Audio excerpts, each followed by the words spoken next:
When was the last time like you were disrupted and that was a good thing? Unless you were doing something really bad. So I think in Silicon Valley, it's got a really positive association. To be disruptive means you're changing the world. Outside of Silicon Valley, to be disruptive means you're changing the way I live my life, and I actually kind of like my life. And I think that for us to win, I don't think it's a zero-sum game. I think for us to win, people don't have to lose. And I think if we're labeled as disruptors outside of the Valley, where the term really matters, I think we are viewed as a company where suddenly the old guard has to lose. And suddenly, like, there aren't going to be any hotels in the future.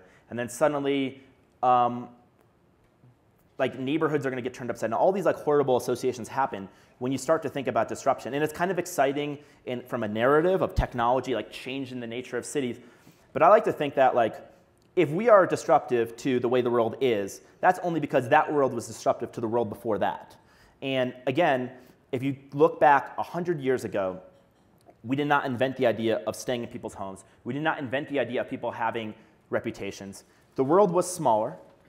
Cities were communities. People knew each other before the world was so globalized. And that currency of trust meant that people were doing the stuff they're doing on Airbnb. Almost everything I told today is something that probably existed 100 years ago, but didn't make it in scale to globalization. People used to hitchhike until suddenly hitchhikers didn't have a reputation, and we created this irrational fear of strangers. But if you suddenly gave everyone a reputation again, then none of this stuff is that scary again. And so I like to think of us as category creators.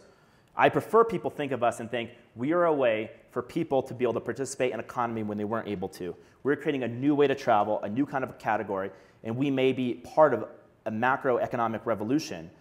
And I think that's very different than saying we're just disrupting everything and then they're not going to exist and we're going to be here for ourselves. So I think that's kind of where I would come down on that.